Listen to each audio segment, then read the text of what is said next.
Creating beyond calculation, beyond politics, and beyond the big two. Welcome, Silverliners, to the wonderful world of Wednesday Wham. I'm your host, Dean Zachary, and we're joined tonight by Barbara Kailberg, the Empress of the Inks, Rob Davis, the Paragon of Pencils. The superior skeptic is notably absent tonight, so we won't even mention him. Both wizards of wordplay are here, however, Rory Boyle and Scott Wakefield.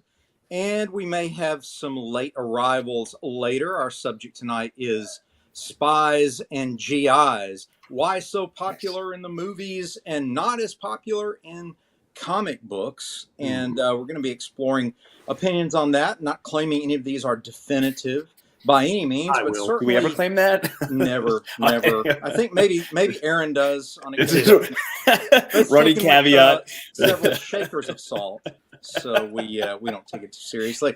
Before we get started, I'm just going to set the table here. Most people know that the best-selling movie franchise of all time is about a super spy from England who works for MI6, named James Bond, code number 007, of course. Those movies have earned lots and lots of money, Skyfall being, I think, the most successful one to date, although I think No Time to Die is easily catching up to it. That being said, there have been some good James Bond games. Some people talk about GoldenEye. Oh, gosh. Being an excellent game, maybe the right? best game ever. Maybe the best game ever. Right, but here we go with the compatibility of the corresponding comic book title. The 007 comic, which before that I think was James Bond 007, put out by Dynamite. There were various James Bond titles way back in the 90s and before that. They were okay, and they did okay, but certainly never in the top 10. Likewise, we're in the world of video game sales just being insane. I was just looking up the numbers. Wow. I mean, since the release of the first installment, the Call of Duty franchise has sold over 400 million copies. Guys, that's insane. I mean, right? That's we're not incredible. talking a buck a plug there. We're talking like that's some money being made. Yeah. You know? And yet, while there are, again, some Call of Duty comics, I have done due diligence and looked them up. I think Dark Horse did a few.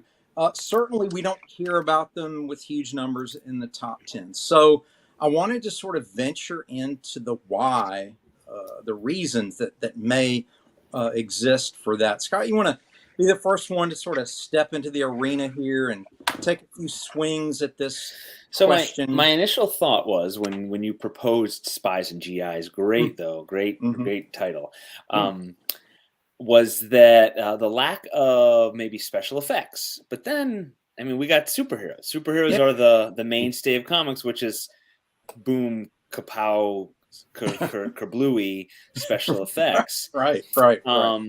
So then I wondered, well, what other are they popular in another written format with zero special effects? Yes. Spy novels, espionage novels, intrigue, even based on real events kind of stuff. Those are huge. And those have, I think, almost always been popular. I mean, you've got all the Clancy now, right? Clancy, he did Tom Clancy. He did the Patriot Games and all those Jack Ryan, right? Right. And all the James Bond novels, of course. Yes. I can't quite figure out why they wouldn't be popular.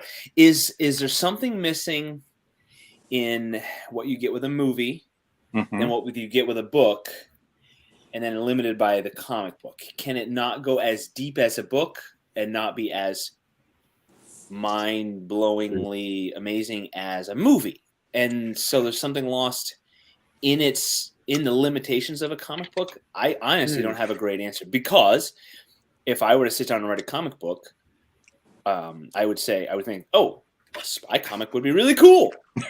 And then I would sit and I'd send it off to publishers, and they'd say, oh, sorry, Scott, they're just not a draw anymore. And I would be confused. So really long non-answer.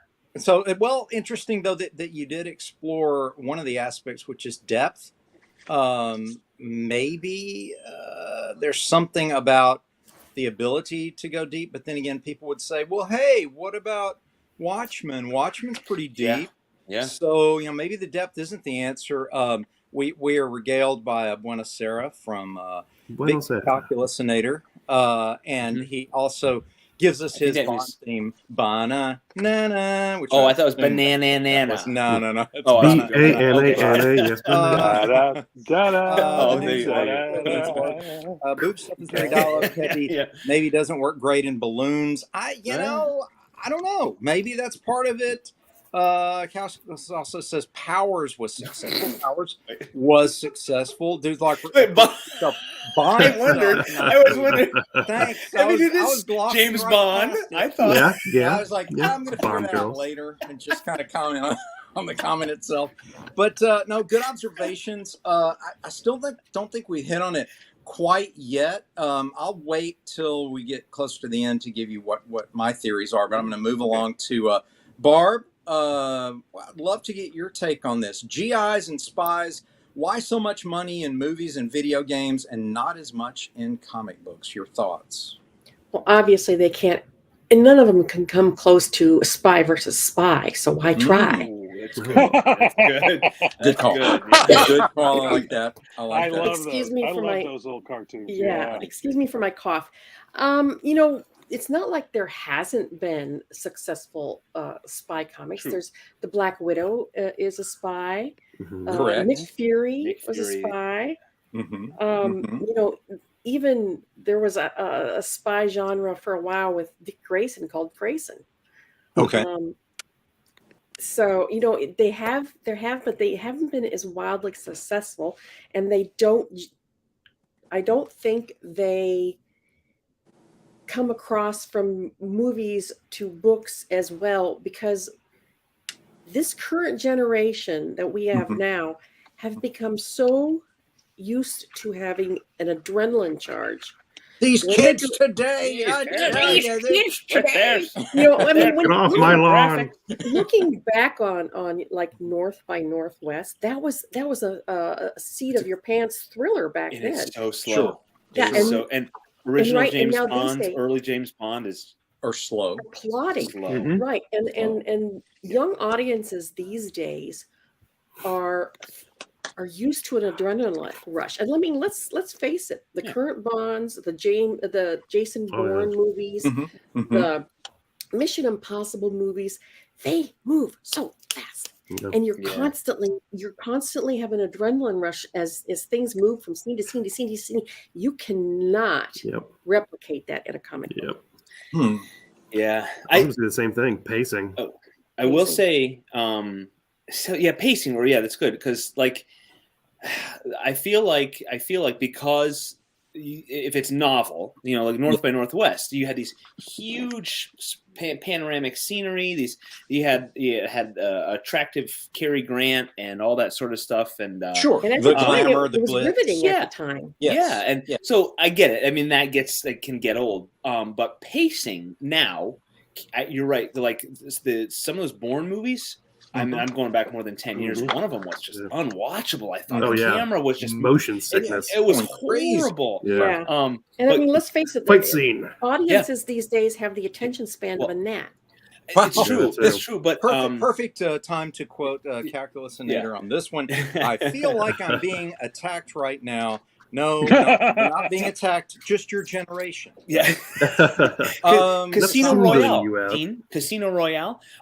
Yeah. Train scene with Vesper and Bond and absolutely. fantastic because it was good dialogue. repartee. It was if you will. the pacing, and I don't know, did we talk last week before, something about too much dialogue like Tarantino movies? But Sure. I love dialogue.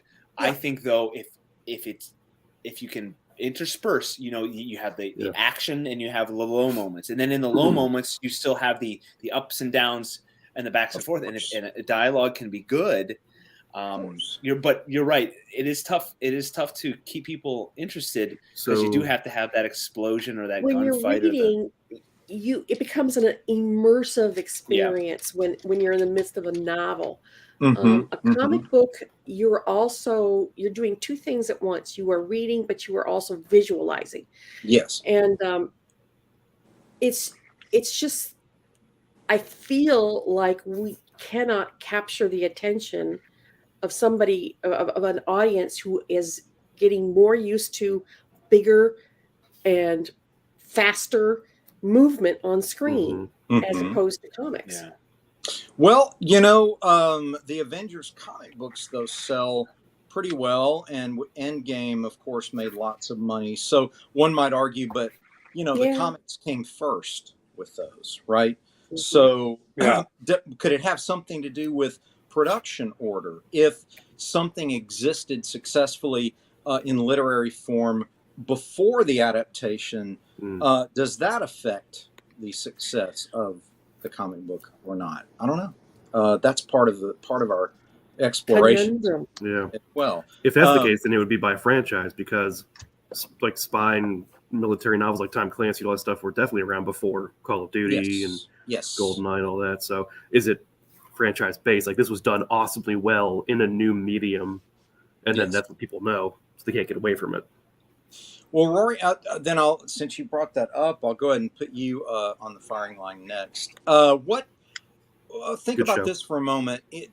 Back in the day when a Bond movie came out, for example, it was still just as big of a special event as it is now. And there was less competition, so it's probably even more so. There was always a comic book adaptation. I'm pretty certain that the publisher, whomever it was, knew that they weren't going to sell as many copies as they were selling of Spider-Man and Batman and so on. But they did it almost as a brochure for the film. But it was done. But it was cheaper. I'm not even certain now that adaptations of Bond movies are even being done on a regular basis as comic books. They don't even bother anymore. Yeah, So the any closest thoughts you'd get from is- you on that? Yeah, I haven't seen any Bond comics. The closest would be like fan fiction or something. Yeah. And even just like with any new grand box office hit, it's going to be followed up with like the wannabes. So you had all the Mission Impossible TV shows, you had The Man from U.N.C.L.E., all that stuff is like, it happens in bubbles and waves. So maybe it is generational, that generation picked up with that, and that's what they know, so that's what they stuck with. I love The Man from U.N.C.L.E. It was good. Yes. And I'm Even a fan of the was new good. movie. Yeah, the new one was new good. one, With yeah. Superman. They had comics. They had comics. Who Because I'm was a in the big- midst of selling them now too. Who was a big influence on Man from U.N.C.L.E., who also did a novel series that's a big movie series? Matt Helm? Ian Fleming. Oh, that. Oh, yeah. Helped absolutely. Makes build sense. The Man from Yeah. U.N.C.L.E. He had a big influence on Man from U.N.C.L.E. Yes, he believe did. People don't realize that he was actually in on the quote unquote invention of The Man from U.N.C.L.E. I'm sure I came across that and I went, really? And I Yeah. double checked it, and he really did. I thought it was just an American knockoff, of James Bond. I didn't realize Ian Fleming was an integral part of its he was creation. integral to it. Yeah. It's interesting, just a side note here with casting, that there's always a speculation, well, who's going to be the next James Bond, because Daniel Craig is pretty much out now and all this. And Henry Cavill is still in the running. He's still in the top three, I think. So Is he British? if you did see Man from U.N.C.L.E., or even just look up Man from U.N.C.L.E. online and look at the stills of him. Yeah. He's playing, I think, an American agent at the time. He's playing Napoleon Solo, I think. Mm-hmm. But he looks the part, and some people that even actually very, admit very that Bond. He's basically auditioning for the Bond part in that film. So that being said, that Man from U.N.C.L.E. comic book's right. I want to reiterate something here. The Guinness Book of World Records has actually recognized Call of Duty as the #1 selling first-person shooter franchise of all time. Again, there are some Call of Duty comics, but again, they're not getting numbers like Batman, Spider-Man, and Avengers, and all these things. And you just wonder, why that is. Do you have any thoughts, Rob, as far as just instincts, off the top of your head? What are you thinking when you think, why are all these money-making franchises, and yet the comics may be produced and created, but they certainly don't classify as top 10 comic books? And why do you think that is? Well, who's doing them? Who's writing them, and who's, I think that's part of it, is that Okay. it's going to take an artist and a writer Mhm. who can bring something comic bookish Mhm. to that genre that I don't think's been brought to it yet. Okay. I think Paul Gulacy and Yes. Jim Steranko brought a lot of graphic storytelling to that genre, and both of them did real well. One with Shang-Chi Mhm. and Master of Kung Fu, and the other with Nick Fury, Agent of Shield. And you'll Yeah. note as soon as Jim Steranko left, the book kind of drifted apart Mhm. and collapsed. Agents of Shield did. So I think what it's going to take is the proper creative team coming along and putting together something that just goes, oh wow, look at this. Right. I think that's what it's going to take. So, And like, you need a bridge or an on ramp to yes, next generation or another group of eyes. right. Yeah, I think and what he's saying. yeah, I think that's what it's going to take. I Okay. can't do. I don't think I could do it. Yeah. It takes somebody with a certain. There's going to have to be, and it's hard for me to pin down what it could be. I think it's almost like capturing lightning in a bottle. You don't know Yeah. when the lightning is going to strike. But if the right team comes along and does it the right way, I think it will. I think it could hit. I think Hit so big. too. Pop I think says, hey, that's true. That's true of any genre, but I think Right. this particular genre has a. If somebody can capture that audience, if they can get that audience's attention, I think it would be huge as a comic book. So, but I That don't makes know. me think of like when Halo was still really big, Yeah. and Top Gear did a review of the Warthog, the Oh. vehicle from Halo. Oh, I'm sure all these petrol heads were like, "What the hell is that?" And they watched it, and of course, it's Top Gear. So Jeremy Clarkson was hilarious when he was reviewing it. So I'm sure Right. that brought in another couple 100,000 people just to Sure. buy the game to drive these crazy vehicles around. Part of it. Well, I think part of what I'm hearing from Rob is, creative team has a lot to do with it, and that may be part of the answer, because a lot of the adaptations seem like they were possibly rushed because of the nature of timing and getting the piece out. Are they usually passed off to like not the top tier team? Not always. Yeah. Sometimes Not there always, are but- top tier, but the problem is the studios have to approve it, and the producers have to approve it. There's a lot of likeness issues, which Rob knows a lot about. Oh yeah. And so when you have He's been Hollywood, sued a lot. meddling, Rob's been saying, no, I'm screwed up. Unless you're not telling us things. Rob, have you been sued a lot for not having the right How in debt are you? likeness of Shatner? Did Bill call you up and go, hey, it doesn't look like me, it makes me look fat? I told that story about the comic book pages. I thought you were saying, I told that son of a heads bitch. pasted over. You remember that story? Where because everything had to go to Paramount and somebody had to approve it. Well, Of course. I got pages back original art, and all the heads of William Shatner had been pasted over. You So I told me peeled that, them I up. know, right? I peeled them up, and the hairline was raised. Oh. And then lowered and then Wow. paste over. So It's true. it's silly things like that. Did you have him saying sabotage and not sabotage? Sabotage. You say sabotage, I say I think we should sabotage. take this moment to publicly invite Bill to join us on the show Oh, yeah. at any time that he has inclination. Bill, you're welcome on Wednesday Wham. Let's And record I a don't- new album. And I don't know that it was Bill Shatner that Rocket did it. Man. I'm thinking maybe somebody else thought, Yeah. well, Bill Oh, would yeah. be upset because the hairline's too high Oh, or my something, gosh. and they Maybe nixed no it and hairline had now, it changed. It could We have been. discussed So the, I don't know, but it's a great story. It we is a great. discussed the audio right when he's recording for a comic convention. We discussed that one, and the audio engineer tries to have him do it again. He's like, "Well, why don't you tell me how to do it?" And this poor no, I'm sorry, Mr. Shatner. No, it was fine. No, go ahead. No, you do it. And he's such a jerk to him. I feel That's so so bad. funny. Oh my God. Look up YouTube the I'll have to YouTube that. I really Shatner will. Yeah, I comic gotta find convention that. audio. Shatner It's so mock bad. coordinator No. or what- Why don't you tell me how to do it? You tell me. Comic Hi, Talk Pops. says- Pops Yo, says, hey, hey, and I Pops. say, hey, you back? Hey, Pops. So, all right. So we've gotten several things. We've gotten creative team. We've gotten pacing.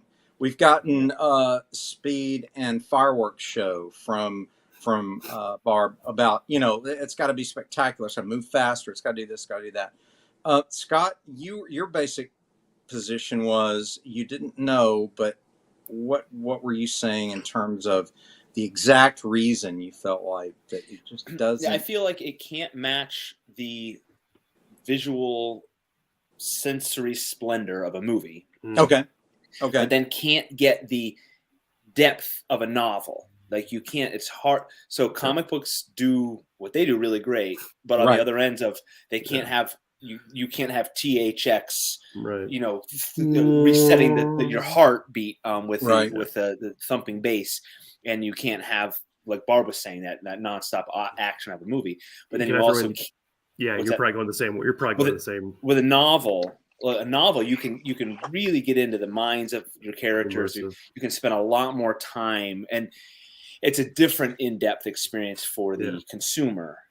Comics, it's a weird balance because you're right. You talked about like Watchmen, and they're like some Silver Age comics, a lot of good dialogue, of dialogue, and then that went away. I think it's coming back, and so allowing readers are wanting a little more meat to the words. So that's a hard balance. So, but I think they lack what either ends of those options allow for, especially when you're adapting. Yes. When you're adapting something like James adaptations Bond are never spot on. You're always lacking something.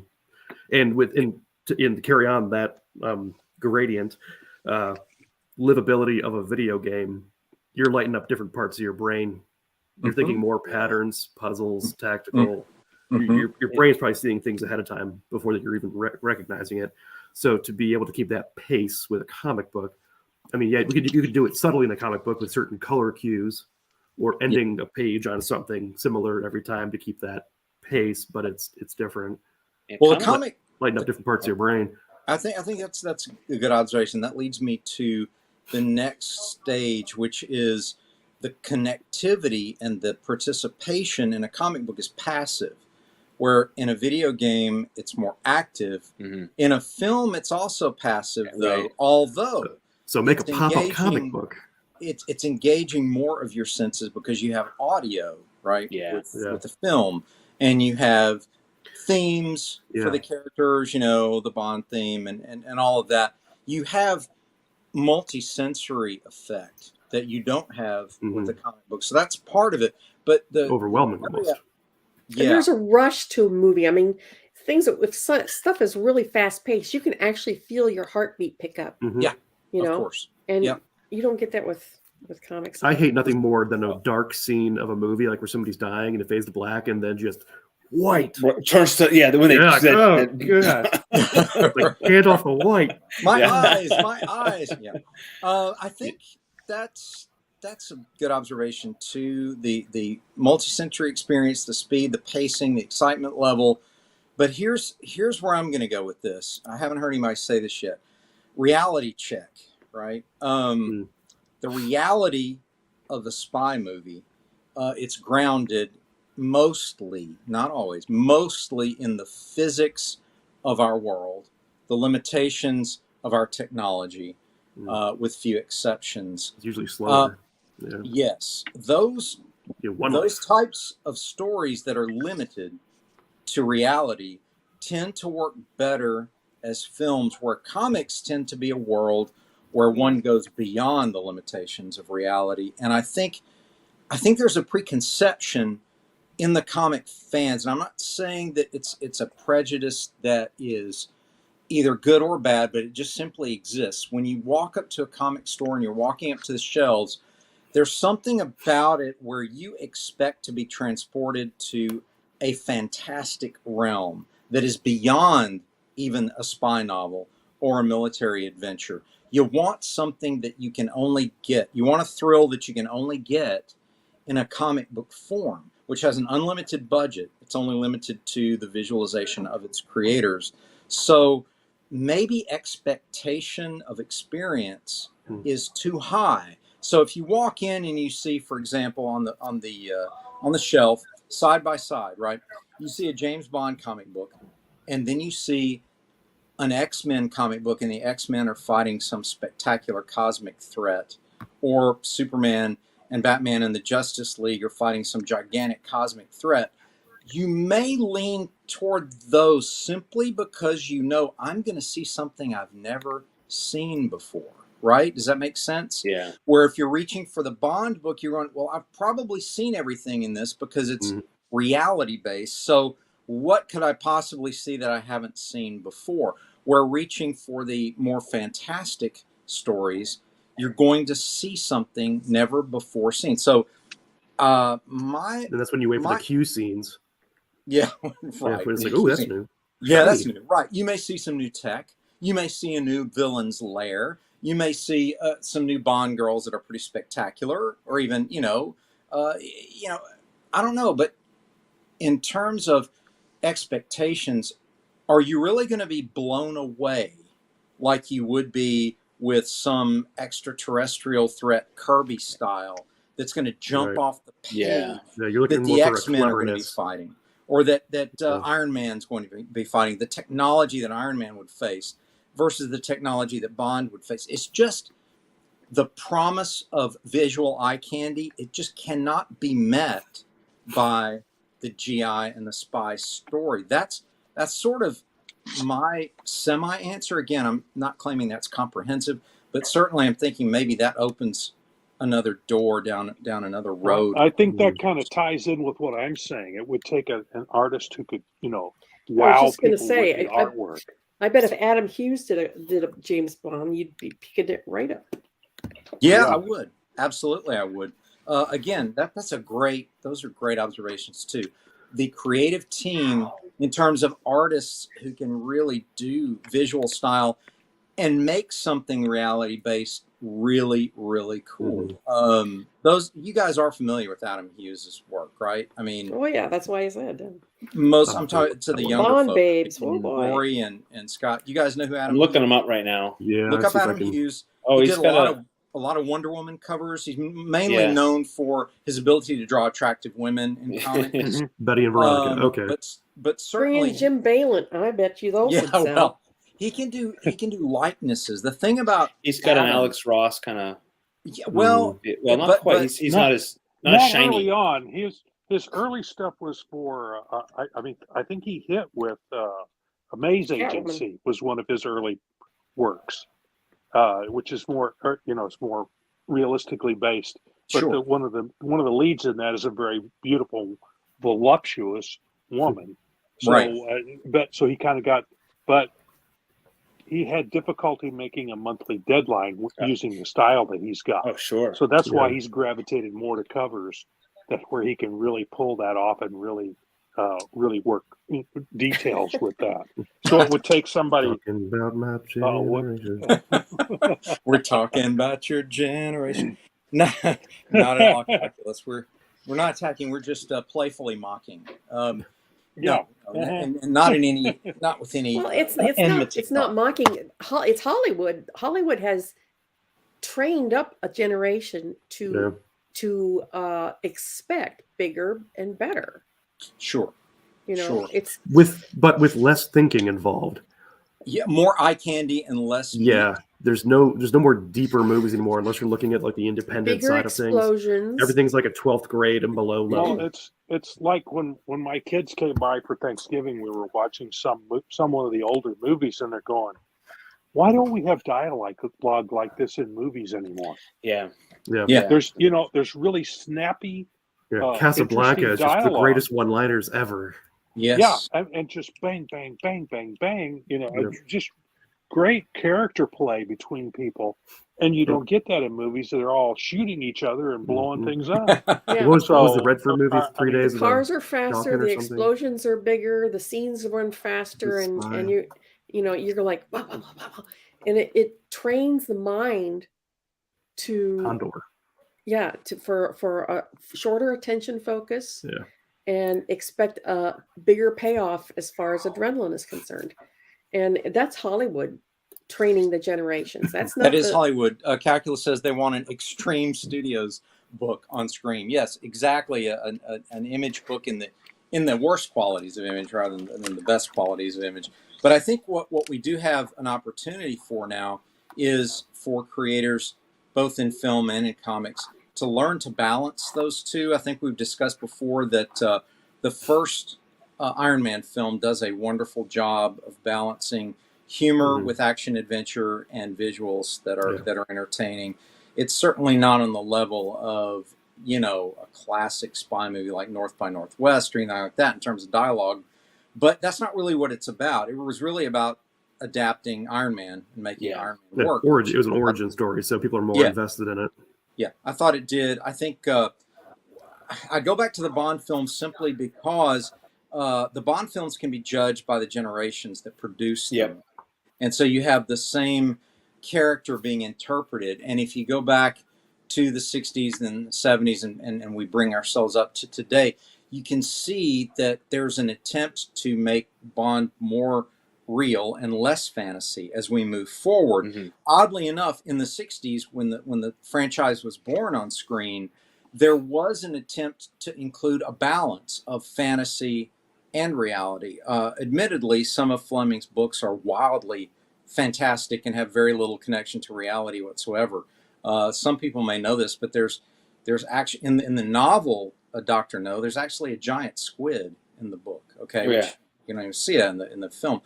There's all sorts of weird creatures and weird effects and strange things happening in a lot of the books, but a lot of them are grounded in just pure espionage. So again, the balance of the two at best is what makes these elements successful. The early Bond movies had a lot of science fiction elements in it that made them fantastical. Yeah, and nowadays it's more grounded in reality, terrorism, bioterrorism, stuff like that. Right. Yeah, bioweapons. I think Casino Royale did a great job with their reboot in terms of taking Ian Fleming's original novel and trying to bring it to the screen in today's world. And it did go for the snappy dialogue between Vesper and Bond on the train. Oh, that scene on the train is almost straight out of the book.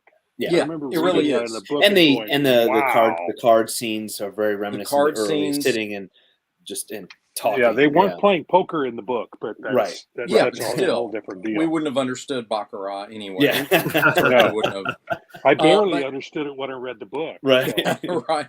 So that being said, there has to be a balance there where we take the advantages of today's ability to do incredible special effects, but what we learned from the past in terms of a lot of these screenwriters were theater people. And so their grounding was in dialogue. Those of you who have ever wondered, well, how come British actors are so often tapped to play important roles, even in American movies, to the point where they even change their accent to be Americans?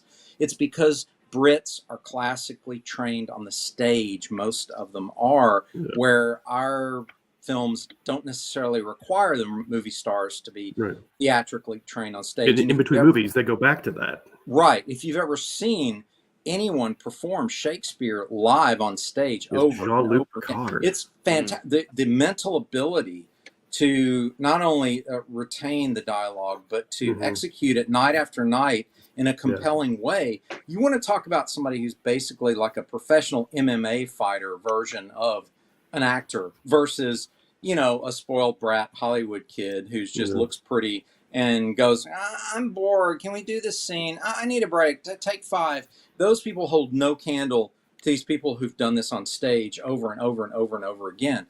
So you get a lot of power because of the stage and the theatrical backgrounds and the way it's written. And I think in the days that you guys are claiming had some of the best dialogue, the mid-20th century films that were high-level espionage, but not just that, the Cary Grant movies where they had the repartee that was playful between the leading man, the leading lady, and so on. That was done because language itself was an art form and considered an art form back then, rather than language was almost treated as music. If I could go into that realm. Well, that's the triple threat. Right. Acting, singing, dancing. We don't have that anymore. Right. And so imagine if someone said, hey, let's do this kind of thing now. Let's bring everything to the screen, right? We want the dialogue to be great. We want the fireworks and special effects to be great. We want the message to be powerful, the drama to be powerful. What if we're firing on all cylinders? And honestly, I just don't think the desire is there. I think most of these Hollywood producers want to go for the quickest buck they can, move on to the next one. They're not really trying to make an art form. They're trying. Right. It's a business endeavor. That's it. Yeah. We don't have as many director auteurs like we did in those days, where you have people like Orson Welles or David Lean. These people making art, And I mean, now if you even discuss that in an environment with people from Los Angeles, they just roll their eyes at you and go, "Oh my gosh, you're such a child." Why would we even want to make art? I mean, we got to make money, people. One of the best, I think, espionage movies that I've ever seen was 1990s Hunt for Red October, Tom Clancy's. Oh, wow. Yeah, yep. I think it wasn't fast paced. No. It was butt clenching. I mean, it was just Sean Connery's a Russian sub commander. Because everybody's like tense because they don't know if these bombs are going to drop or these what do they call them? The barrels that they drop over, depth charges. Depth charges, torpedoes. Yeah, and the whole time there's this race to figure out, the mystery behind all of this that's going on. And it was just a nail biting. It was slower paced, but you were biting your nails the whole time. Sure, I loved it. I thought dramatic, suspenseful buildup. Yeah. Good call. Suspenseful buildup. There you go. Yes, thank you. Yes, indeed. We have another comment from the gallery here. Isn't it more of a copyright issue that independent filmmakers can't make the superhero movies that Marvel and DC have taken ownership of? Yes, that is true. But it's also up to the studios to hire more independent thinkers and independent creators and to give them the room to interpret these long beloved characters their own way. I think the last time I saw that from a major studio was Warner Brothers really allowing Tim Burton to bring his unique weirdness to the first Batman movie and kind of standing back and going, I don't know what to do with this guy. He's just kind of a weird filmmaker, but he's a good artist. So let's just let him roll with it. We don't know what this is going to be. We don't know if this is going to work, but why not? So then, like all business people, once it becomes a success, then they're all of a sudden artistic experts. Let me tell you how to do it. Let me tell you how to do it. No. So I was thinking too, like this is the problem we run into the whole time when we talk about everything indie and anything new. Yeah. Trying to get people's attention away from what they're used to. Now, I tried a couple years ago. I tried roasting coffee and like trying to sell it to people. Really? Getting people to like, I'll just get my Dunkin' or I'll get my $8 Starbucks chock full of nuts bag at the grocery store. Mm-hmm. It's hard to get people. So in our industry, getting people away from Batman, Superman, Iron Man, Captain America to do anything other than that. Mm-hmm. I'm not even talking about like to change Batman to be a Tim Burton Batman or I'm saying so to deflect attention, so people have the finite amount of attention and money. Yeah, I'm just gonna go see Batman again. It's I'm not gonna pick up something different. And so it's for decades the superheroes have just been the genre, and we get these every once in a while. I mean, not every once in a while, frequently, but by comparison, they're much smaller. The others, everything other than the big things, and then in the cinema world, and I think we're seeing it. I think superheroes are running their course. I feel like they had a long run. Yeah. I mean, so are we? What's coming back? Is it fantasy? Western never seems like since like the 60s. I don't think, or the 70s, like the spaghetti Western. It hasn't. It's never come back in full force. We always have 3 or 4 good ones, and then they go away for a while. And they go Westerns are becoming bigger on TV. Yeah. Like Yellowstone, and now the upcoming, the one with 1923, 1923, which is a prequel to Yellowstone with Helen Mirren and Indiana Jones. Ford. Yes. 1883 was fantastic. Well, I think, again, you guys have touched on something else that is the fractalization, the fracturing of delivery. We've got to talk math tonight, Dean. Yeah, let's talk fractals. Common denominator is Words. Yeah, we're going to talk about fractions. No, we're not. We're not. Because I would quickly just descend into exponents. No, my eyes would glaze over. You see me just in the corner of sleep. But that being said, I think you've got like the television now, where streaming entertainment and those platforms, you can tell these long, sprawling stories in a way where the old-fashioned film had 100 to 120 minutes, unless you're Peter Jackson, then you made 4 hours. But that being Wakanda, said, apparently it's like 2 hours 40, right? Oh my gosh! Yeah, I haven't seen it yet. Right? I couldn't do it. I haven't seen it yet. Believe it or not, I'm the one that goes to the movie every single week. But yeah, my 2-year-old granddaughter's being kicked out of school again. No. Yes. For bad behavior. Biting. So where yeah, did she we've been get that from? babysitting, and that has disrupted. She's our got to learn movie it schedule. somewhere, Barb. Barb. This time she was kicked out permanently. They have to find a new place. Oh. So yeah, little juvenile delinquent. So I A haven't. 2-year-old delinquent. She's a been renegade. kicked out of 3 places. A new temporary tattoo every week. Yeah. But that really disrupts our movie watching schedule. Yeah, I could see that. Yeah. But Kid, so Barb, you're not one of those people I that heart takes grandma. the 2-year-old to the movie like, no, it's okay. No one will mind.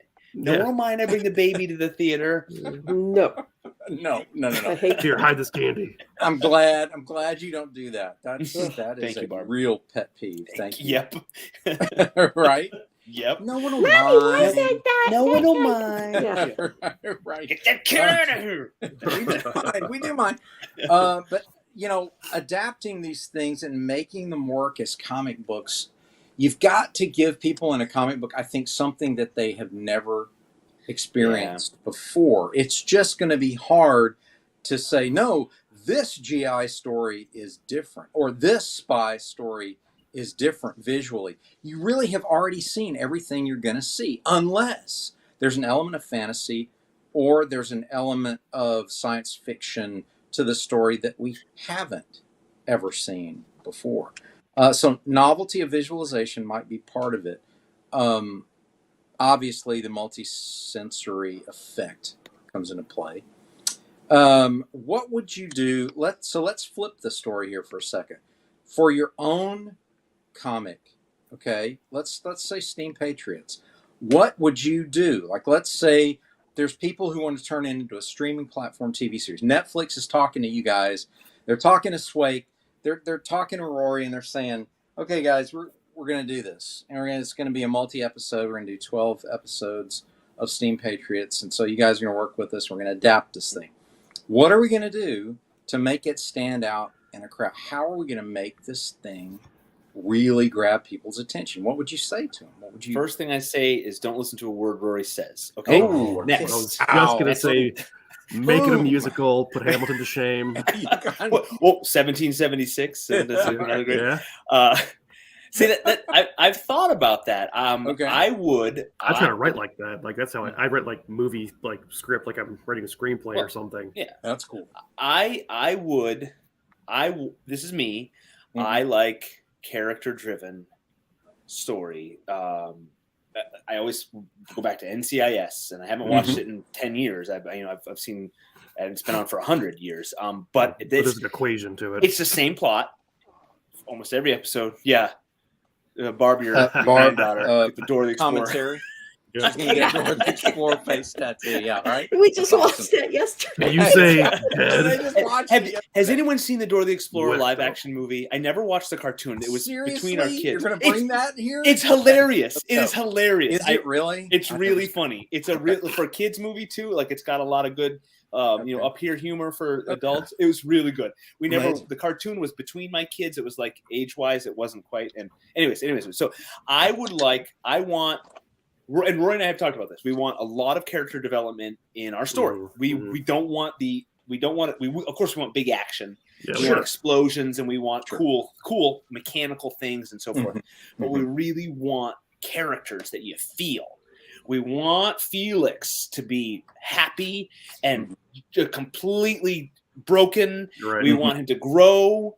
We want him to be to be Yeah. in love and angry and all those things. You want we want Mhm. you to feel awkward for him Yep. when he Yeah. makes stupid decisions or feel Yeah. pain for him because you knew better. You should have known better.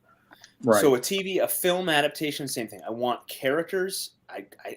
This is me. Good I really music. like dialogue. I love dialogue. But I want character growth through people. So some of my favorite scenes in Lord of the Rings is Frodo and Samwise. And Samwise, like, I mean, they're friends. They're best friends who are going to die for each other, likely, in all likelihood. And Boromir, dies for them in the end. And their characters. When I read a book and a character I'm in love with dies, I might, the room gets a little humid. My face gets a little moist from the humidity. I'm not crying.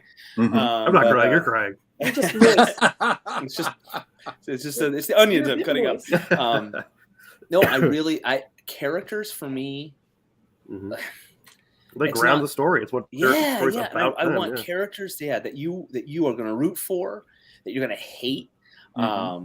If there's a villain, I want you to hate him. I want, for a while, the Agents of S.H.I.E.L.D. show, the villain, there's a main villain, and then there was the double agent guy. I can't remember their names. He would make my wife angry when he was on screen. She's like, I can't stand him because he was such a good, like, creepy, like, villain. Like, you wanted to throttle the guy. And you knew, like, when the good guys are interacting with him, you want to scream, like, don't that's listen to him. It's the worst when they come off to the characters as good or sweet or kind and everything. And you're like, audience knows. Betrayal. Audience knows that they're backstabbing. Shoot him now! Shoot him now! Just One of the you bring a good point, because one of the core emotional, foundations to the film adaptation, Jackson's adaptation of Lord of the Rings. Philippa Boyens and Fran Walsh writing it just did a tremendous job. Near the end of Two Towers, they really focused on the core reason why Frodo and Sam continue into Mordor. And I think it's near the end, and they feel like giving up. And, Frodo's just at the end of his rope, and he's emotionally spent, and they're having that conversation at the end. And, the Nazgul is flying overhead, and Frodo actually asked Sam, because Sam is the constant cheerleader of, we got to do this, and Frodo asked, why are we doing this, Sam? And Sam says, because there is some good in the world, and it's worth fighting for. And really, there's the core driver. There's the dramatic engine of the entire trilogy. There's some good in the world, and it's worth fighting for it. So these two little defenseless hobbits, for all practical purposes, are going into the darkest place they can possibly go, and from that moment on, you're with them. It's a great time. I do always like all the stakes. Everything's against the hero's story. I like that. If it can go wrong, it will go wrong. Yeah, I really like. That's the most fun. Yeah, so I'm sorry, Rory. And if we want to keep talking about film adaptation, yes, absolutely. Let's go back to Felix. Would you see Felix as a type of Frodo character in terms of that journey, that growth of being sort of this idealistic, optimistic, and then putting him through that labyrinth of pain? Frodo gets more of a punk, becomes a punk later, because it's part of the ring. He's influenced by the ring, and he's angry at everybody. Right, and he's like 50 years old, right? Well, he's like 50th birthday. Yeah, and our guys is like this prepubescent kid on his journey into manhood during the war, and so starts being a know-it-all. Right. Yeah. So a little different, but I would say definitely has to have good music. Oh yeah! Wow. Soundtrack. Okay. Yeah. Good soundtrack. Because you could be influenced by this music that you aren't actively listening to. That's in the background and scene that you wouldn't know is there until you like actually started like listening for it, like a real low note James. Dean and everybody who's watched all the James Bond movies many times. Some of the old James Bond, it's like James Bond movies. It's like, we paid for this theme music. We're going to use it. We're going to use it at every turn, at every speed. He's walking through the hotel. GoldenEye menu speed. He's going to sleep. Yeah. But a good soundtrack. A good soundtrack. Absolutely. I've got soundtracks before that have caught my attention. Oh yeah, I do Lord of the attest that Rings. Star Wars would not be what it is without Right. music. No, There's you're way. exactly right. A lot of the the Indiana Jones too, like Right. that theme music. Yeah. Harry Potter would Yep. be what it is. without Opens it. and you have that feeling that right from the Right. I mean from right Star from Wars the with that get-go. blast right at the beginning and Right. yeah. Right. I think that's good too. Again, we get back to the multisensory Sorry, observation Mhm. that music plays such a good part in not only bringing reality to a heightened sense of experience, but also can transport you. Because even when the screen's black and you're in the Harry Potter series and you see the Warner Brothers logo coming up and you hear the celeste or whatever the instrument is play the dun dun dun dun dun dun, dun and you know exactly where you're going and what you're in for. Yep. Same thing with the Bond theme. Same thing with Star Wars. Same thing. That was with like Craig. opening a Game of Thrones. Like that music was just... Yes, it's exactly epic. So again, a musical experience that equals the storytelling experience. So again, firing on all cylinders.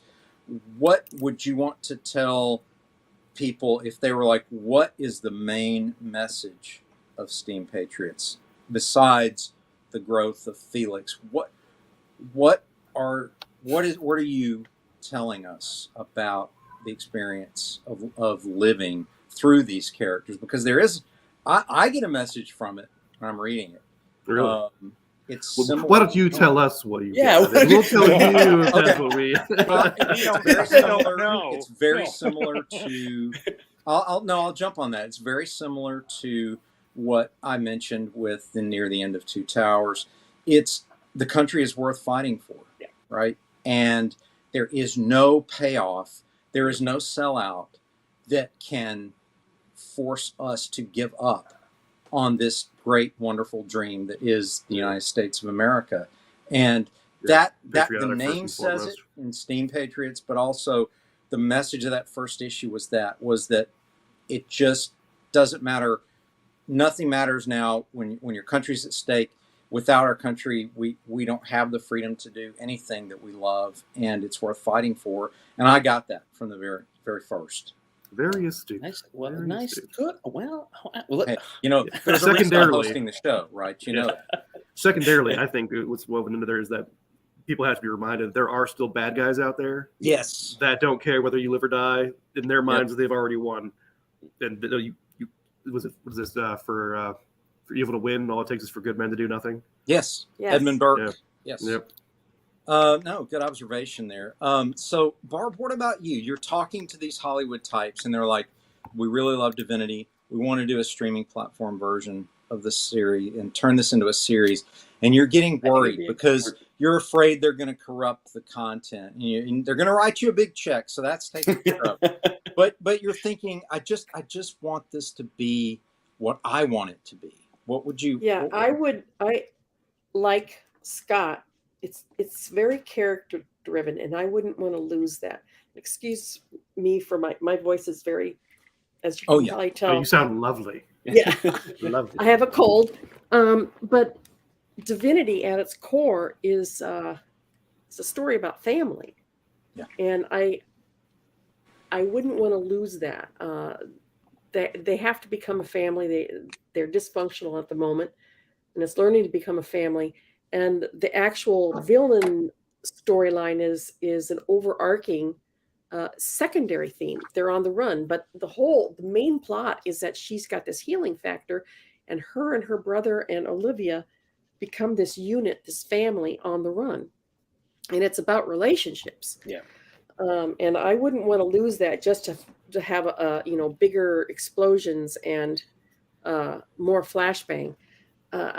I very much would fight to maintain that core. Yes, I do want the villain to be villain. And we see in Divinity, we cut to the villains. So we see what the villains are doing, which I think would be great TV because then you're seeing that the audience is seeing the villain and they can get ramped up and then, run, you gotta run, they're right back, they're right there. They know, what the villains are up to. And I always like that because it ratchets the tension up exponentially. It does. I think your story would make a great either miniseries or like a Netflix series, Mhm. because you're right. You got two great characters that have to spend a lot of time together, and you'd have other characters coming in and out of the story, seeing the villains. You'd have the chase scenes, you'd have the shootouts, but You I have think the dramatic healing. yeah, and everything, well, like but it makes me think of like the Green Mile. That weird magical mystical part of it was really like tertiary to the plot. It wasn't the plot. The plot were the great characters. You really felt for what's his name that was going to get executed. Ving Rhames. Ving Rhames. Yeah. Ving Rhames was the actor. Tom Hanks and Ving Rhames. Right. Oh, look at it. Was it Ving Rhames? Yeah. Was it? It wasn't Ving Rhames. Who was it? Was it? Who was it? My daughter actually spent time on that set. Could be- Oh, could be Michael Clark Duncan. Yes, because he Oh, died. He died Yeah. like last couple of years. But Same voice. But yeah, Same voice. they really good characters. And then that extra that healing thing he did or whatever was not the main part of the plot. Which I mean, that's the inciting problem. That's why they want to grab Divinity. That's why they want to get her. But really, the story is them learning to be, work together. I haven't watched it. My wife watched it, and I'd catch bits of it. They turned the Hannah movie into a series. Oh, yeah. Hannah, I haven't seen the series. But yeah, I haven't the seen movie's this. pretty good. similar from what I gathered. Young girl, older male helping. I don't know maybe it's her dad. It was her father, yeah. Yeah, in the movie it was her dad, but doesn't he die early in the beginning? I can't remember. That's got a great soundtrack. The Hulk, Talk about great soundtrack. The Hannah movie. But That German guy The whistling. Logan movie was like that. The Logan movie was like that. Yeah, the Logan Logan. movie was great Yep. because of the relationship between Logan and his And Laura. daughter. Mhm. Yeah. Yeah, not because Interesting. it Like a was, stressed but necessary Yes. relationship. yeah. yeah, Classic. it wasn't I think, because of the bad guys and the action. It was the real clincher for that was their relationship. Right. Rob, I'm going to put you in the hot seat for just a second here. You're the art director for Twilight Grimm, the series, and they're asking you like, look, you did some great work, and we want your input on what would you like the art director for the film, what would you like to see them do with the visualizations of Twilight Grimm? How would you like to see it? Is there a movie that comes to mind that you want it to look like, for example? Well, I want the vampire side to look like the dingier parts of Blade Runner. Okay. Very Excellent. misty. Okay. There's Yep. a lot love of a lot of fog, a lot of just that it's gritty, dirty, and just horrible looking. And I want the human side to be pristine and clean, like the Federation is in the Star Trek movies. Everything's clean, and there's not a scratch on anything, and it's just perfect. So setting the scenes in that way. Sure. It has and it has not. Yeah, exactly. Now, as far as characterization, that would probably be something R.A. Jones would have to get into. But visually, they'd have to get the right actors to play the parts.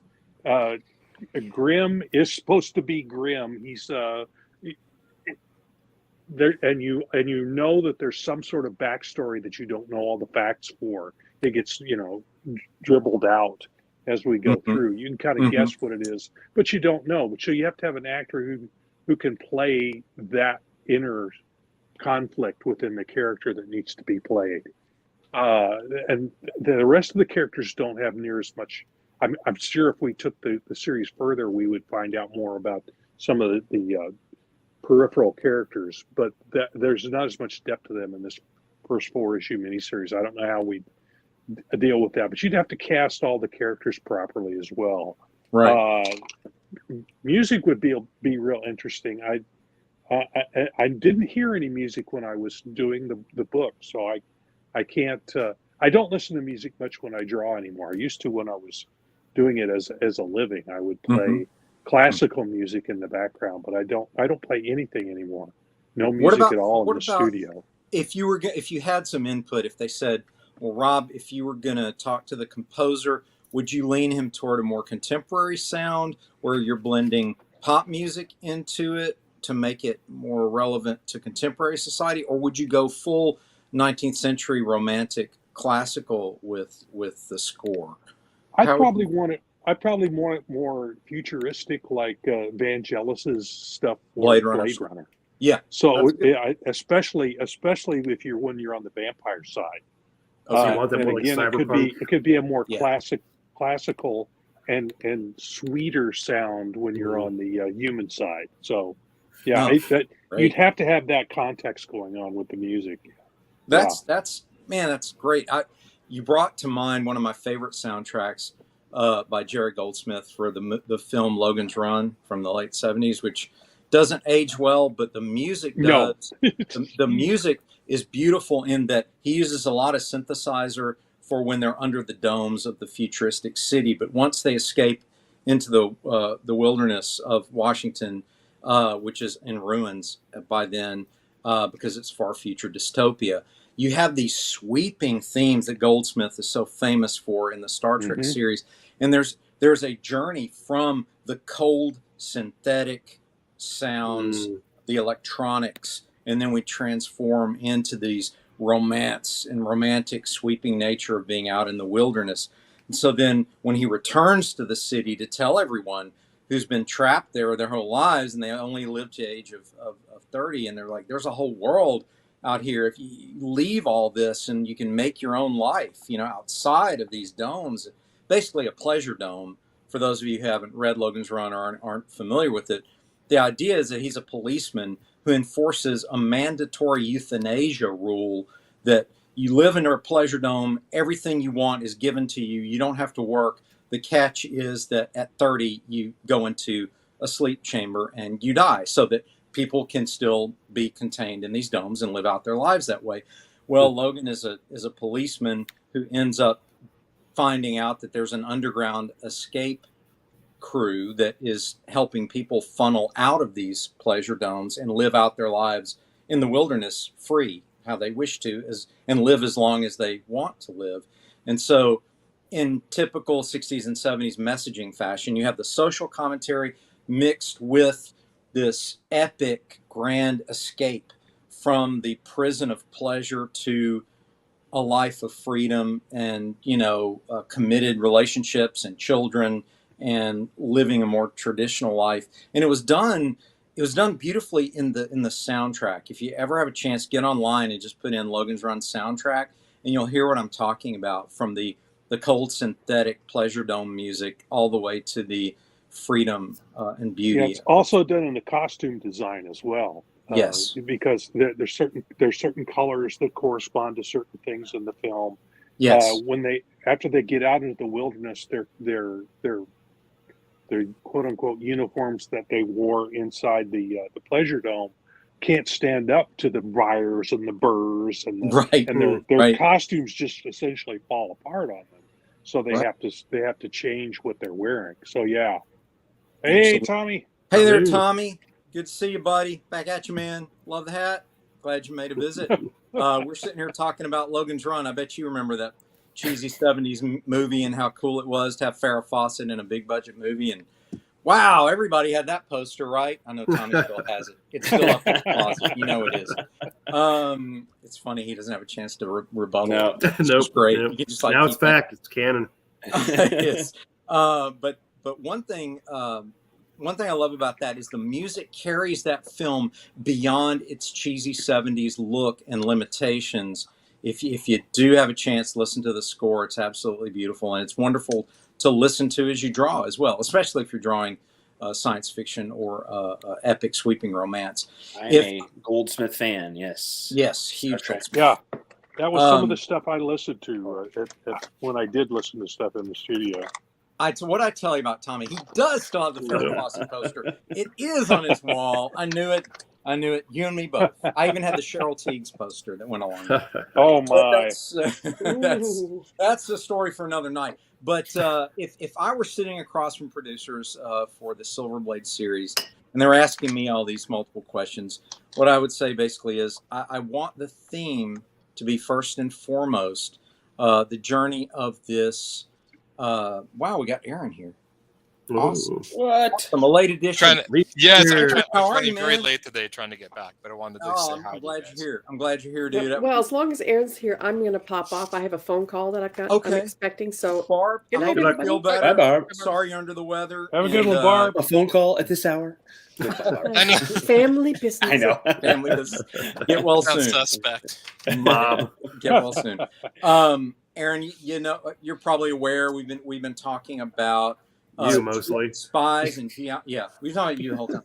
GIs, Spies, and why a best-selling video game in the Guinness Book of World Records of all places as the #1 first-person shooting franchise of all time, Call of Duty, doesn't have a top 10 comic book. Again, this is sort of an echo of Yeah. what we're talking about epic fantasy and why a corresponding comic isn't in the top 10. And now we're talking about spy movies that are top 10, like the Bond franchise being the great success that it is, and there's no top 10 Bond comic. The Call of Duty games, and this includes, I'm just using those as Right. generic names because there's multiple. There's Halo, there's all these others. But, you know, we were talking about that, and they do have comics, but they're just not as wildly popular. And we've all thrown out ideas as to why. Some of us have said, you know, creative team, some of us pacing, some of us the immersive nature of the multi-sensory experience of film, where you Yeah. have music and you know, motion and so on. But I'd be curious to get your take on, you know, you got Call of Duty, dude. It sold like what, 400 million copies Yeah. worldwide, and yet It's the same thing I over never- and over and over. there's no comic. Yeah. There's a. I never played it. I played the World War II Call of Duties back when it first started. I just never The good played ones, any yeah. of the newer ones. Right, right.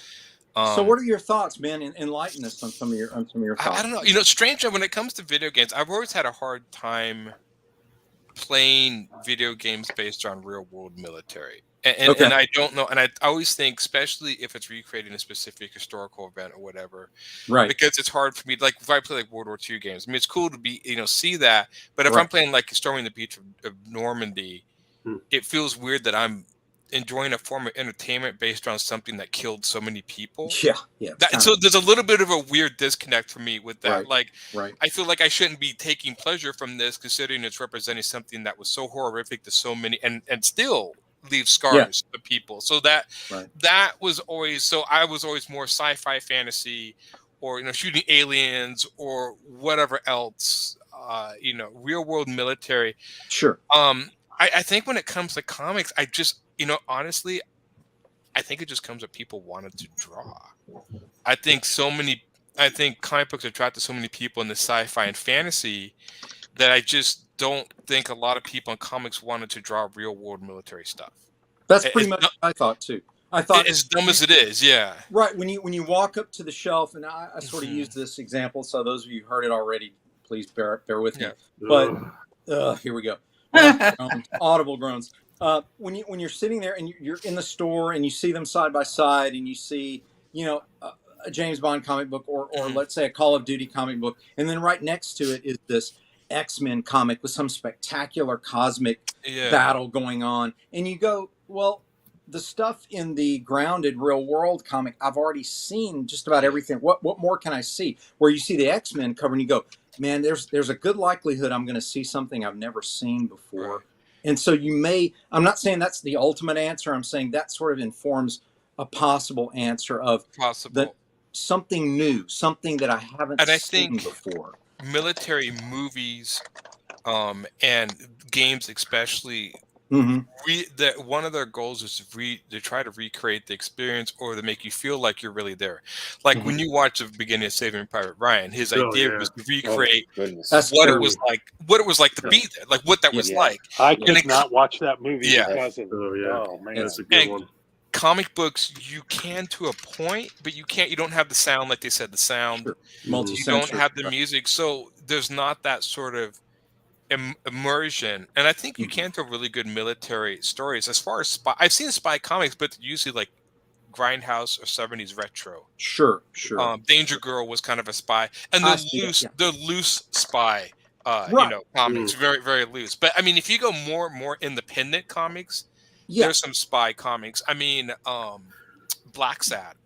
Would you say that spy comics have to have another genre with them to make it good, like That's right. espionage Good and point, action. Rory. Because if you were just spycraft, it'd be very dull. Right. Well, like It'd be very Blacksad is he's stealthy and quiet. 22 not a pages of spy. He's an surveilling. investigator, but I mean, they're all like animals. Like he's a panther. You guys have read Blacksad, right? I've seen Mm-mm. I Blacksad. have not. I'm aware of Okay. it, but I haven't read it. It's a European comic, and he's a private investigator, like in the '60s. But all the animals are anthropomorphic animals. So there's, Okay. I mean, in other words, you think like what Rory's saying. Would that if it was just humans? Yeah, but now it's animals. Okay, Right. now it's different. Like, So and it it's has a beautifully gimmick. illustrated. Is it Yeah, like it has a Zootopia gimmick. with slots at the BMV? Yeah. Yeah, right. So that's a good observation too. Like maybe it has to have something that hasn't been done before, some element of novelty to it.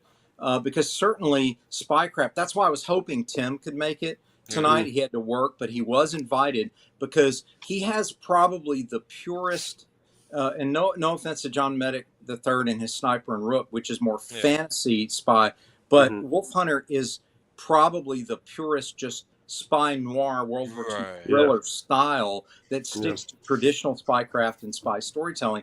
And really, I wanted to just congratulate Tim on just ignoring the marketplace and just doing what he thought was cool, because there's something Yeah. cool about that to me. Just ignore whether it's going to be popular or not. Don't who cares? Just do what you want to do with it. And I respect him for doing that. And I wanted him to get a chance to talk Yeah. to us about it, but maybe another time. Yeah, Brent, because go I ahead. was gonna say another good Yeah. covert action is okay, Liz. Yes, Mhm. I was gonna bring Brent in How come this isn't signed? with this, right? So That would be more like Brent- overt action. Overt action. right. So what's your take on? I mean, you heard a little bit about what we talked about tonight. I'd love to get your take on. Here are all these, $1 million selling game franchises and multi-million. Top Gun Maverick. $1.5 billion worldwide.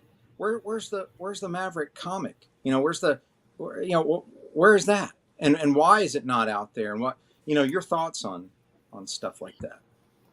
That's a big question. I mean, now if you're really going to look at pure numbers, I mean, there's a reason why Maverick was so big. It was because of Top Gun. Sure. Which means it was because of Tom Cruise. Right. And it was about, frankly, a movie that hit what they call the 4 quadrants, which is every audience member alive. And it hit not only that, but it hit a multi-generational thing too, because you had boomers, you had Gen X, you had Gen X's kids, and they all loved it. I mean, there's that movie, and it was good, which was, I mean, kind of blew everyone's expectations. So that's why Maverick made so much money. Did you guys ever notice that Maverick actually copied the plot of the Star Wars Last Hope trench run? I always thought that was funny. That I'm sitting there going, is Maverick going to use the Force or some stuff? What's going on? Yeah, I didn't care, but yeah, the power of Scientology, I think, is probably what it is. I know. But Scientology. But why? But that's the reason. Throw away the rule book, Luke. Yeah. Throw away the Rule rule book. What about? But why no top 10 Maverick style comic book? Is it the multi? For that reason, there's no. I mean, Tom Cruise wouldn't be involved. So Right. all the people. I mean, that's kind of the sad thing about comics, that it's like the redheaded stepchild of all media, because basically all of the the movies, why are Marvel movies not translating to Marvel comic sales? Because people go because they love seeing Robert Downey Jr. and they love seeing, the Captain America they saw as a kid.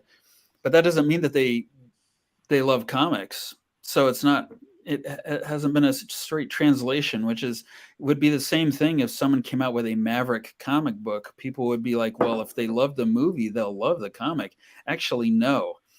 They'll be like, I saw the movie. Why would I want to read a comic? So the best comics, I think, are the ones that don't necessarily rely on an outside intellectual property. They come up with a high concept that can stand all by itself. So, like, I'm looking at Scott's background. If we said, okay, so what if the Revolutionary War was fought with entirely new technology? I mean, there are people who would buy the comic just for that. They Can wouldn't you need send to them know our what way? the characters were. They wouldn't need to have a movie tie-in. I mean, Although it's just you do intriguing pretty well enough at cons. idea I'm to impressed. run with it. And so, Yeah. like, Tim's Wolf Hunter series is cool in part because, for one, there's not really anything else like it out there. So that is its strength. I think another thing too is you can't using Maverick, and this is also something that goes in comics.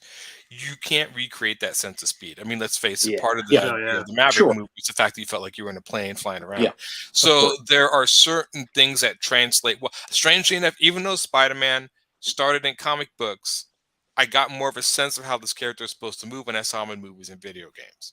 Like from the comics, I kind of got it, but when I saw him Sure. actually doing it in the movies, like, okay, so that's how this guy's supposed Yeah. to move. Like he's supposed to be How all over the place. physiologically I can the thought body that do way that? about Cap Right. too. There are certain things, but like even Star Wars is one of those, like the spaceship battles always going to be more exciting in motion than on a static page. Yeah. And unfortunately, you just get, and there's also that investment of effort. In other words, it's much easier to sit down and watch a screen move before you and give you it than reading a comic. We have to put effort into reading it. As dumb as it is, man, the hardest thing you have to combat is people's laziness. I know It's that so sounds true. stupid, but it is true. So true. You know, Yeah. what is the easiest common denominator for me to get this information with zero effort? And movies are like at the top of that list. Absolutely. Video games are Absolutely. too. The talkies. Yeah, I remember reading. No, this is probably like 20 years ago.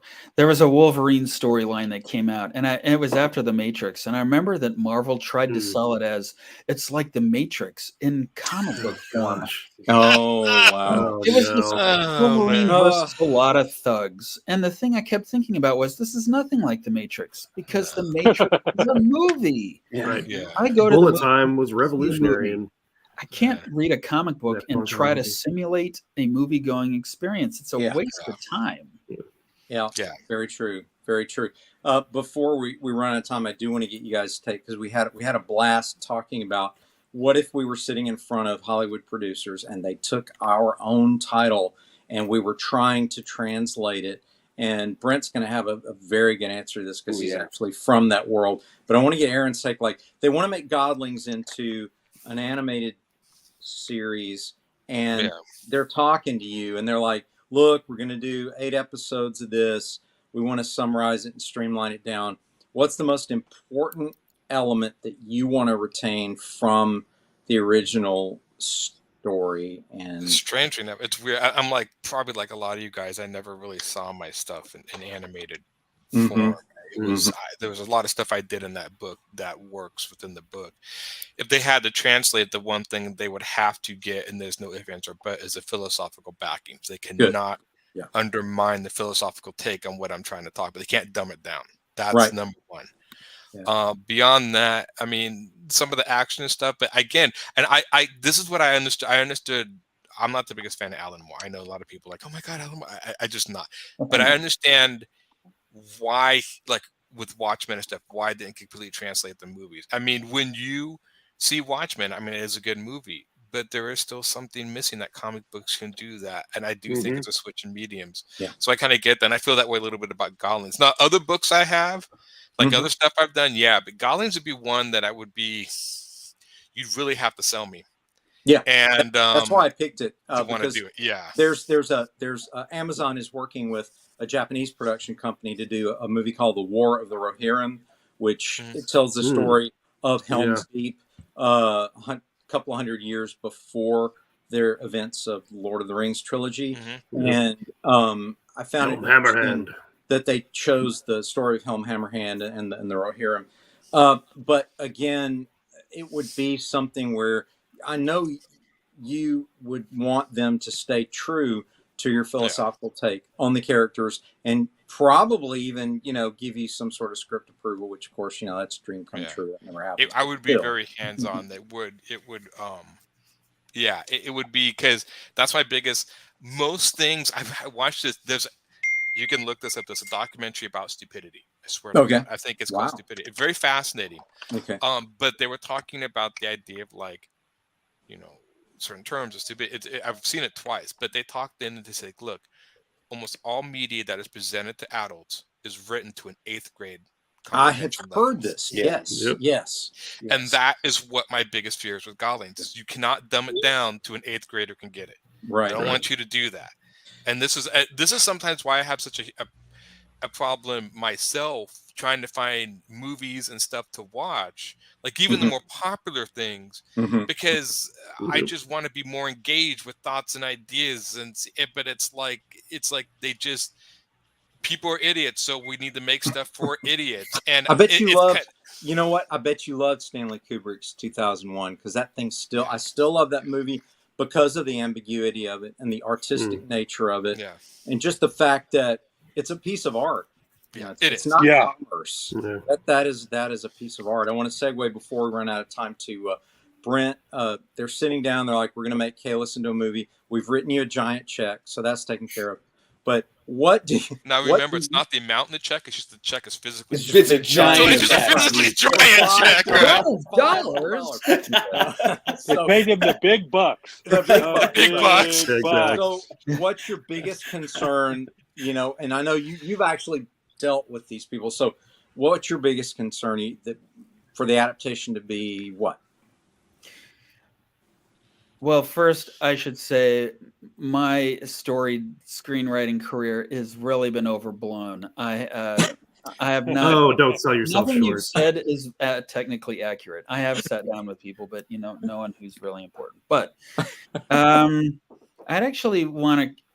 Okay, first I would say, can I be an executive producer on the show so that I can control things? But I'd say I'd want 2 things. See, I know how Kalis ends, and it still makes me smile when I think about it because it's so big and frankly so cool. So I would love to keep that epic scope. Like in this story, this guy coming back from wherever he was is going to change human history. I just love whoa, this is where it all happens, people. Yeah. And if they said, instead, can we just have Kalis be about a guy who's homeless and he has superpowers? That'd be cool. I'd be like, yeah, I don't think so. But I'd also love to keep intact just the whole idea of this guy who's out of time. Like Steve Rogers, they played around with that a little bit, but they had to get on to the good stuff. So they kind of just left it behind. So when he's saying the internet is so helpful, it's a great line. It really is.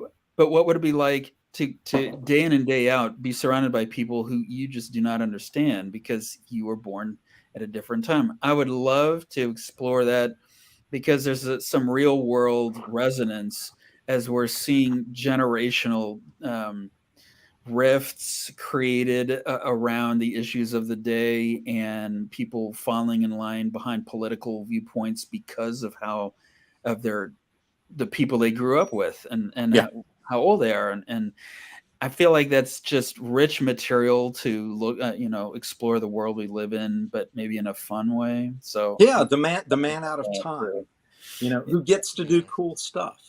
Yeah. I mean, they kind of did that Back to the Future, the second one. They did that a little bit. Much more in the comics. Captain America does that, and I wish there was a lot. Captain America is one of my favorite characters just because he's unique. When he fights with the frisbee, he's a man at a time. He's a man at a time. So he's just. But I thought Marvel, like most of the characters, really kind of undercut what made him unique. And same thing with Tony Stark. But I really wish they would have focused more on the fact that this guy is so far out of his element. I mean, they just made it jokes like, I don't get this reference, I don't get that reference. But I mean, it's more the fact of all the people he knows are dead. Yeah. Or dying. He has, been catching up. His ideas and values are outdated. Right.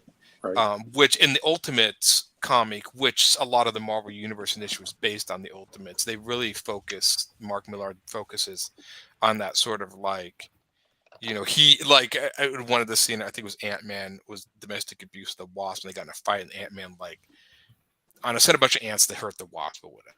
and like Yeah. they were trying to figure out a way to do it, and like Captain America just basically goes and finds Ant-Man in a bar and just kicks the crap out of him. That those old values, right? Which Yeah, like old that, values. I really, Guy, you know, bad I was guy. like, okay, that makes sense. He would Yeah. do that. Yeah. And so, but in the movies, they kind of blow it over. That again, that was my problem with a lot of the movies. I like these characters, but they undercut completely the Hank Pym, his mental instability. They completely cut that out. They did. You know, there was a lot of Yeah. stuff. You know, Yeah. Tony Stark's struggle with alcoholism, completely cut that out. Right. Which Well, again, it was hinted at, but It was hinted at. Yeah. Yeah. I like that too. I like Brent. I like the fact that you want to keep the core up about him and about what it would be like to experience. Yeah. After being gone. There's so much that you could choose to play around with. You know, like even today, like the question, if there was a Captain America today, how would he have felt about Vietnam? How would he have felt about World War II and how the greatest generation was elevated, but now it's being hammered because of its civil rights inaction? Right. I mean, just there's there's a lot of rich storytelling. You could do with that historically. This is why I've always like, even when it comes to time travel, you usually find time travel stories where the person from the future goes to the past. And so the person in the future knows more. He has the upper hand. But I've always liked time travel stories when it's the person from the past that would go to the future and be completely out of his element. There are out there, but they're very rare. And I always thought it was more interesting. Highlander is great. Highlander is great. The Time Machine. Time Machine is the original and what I loved. I would love to see them do that again. They did a remake of that, guys. Remember that? Like more recently. Yeah, 20 years ago. It wasn't Pierce. Was it? Pierce. No. Yeah, it was Guy Pierce. Guy Pierce. Yeah. It was a decent take, but I'd love for them to do it again. I think it's been long enough where you could do a time machine and really do it weird that people, when every time people say, if you had a time machine, where would you go? And people always say the past, and I'm like, forget it, man. I'm going to the future. I want to see stuff I haven't seen. I don't want to go to the past and get killed by that. People said, what would you go in the past? The only thing I would go to in the past is time of the dinosaurs. Because just to see them. Look like Jurassic. Of course you would get killed. Get eaten or whatever. But I mean, it never works out. Time travel never, ever works out. But it's like, I'm going to the future. That's where I'm going. I mean, I want to see space flight and stuff. Yeah, that's where I'd want to go.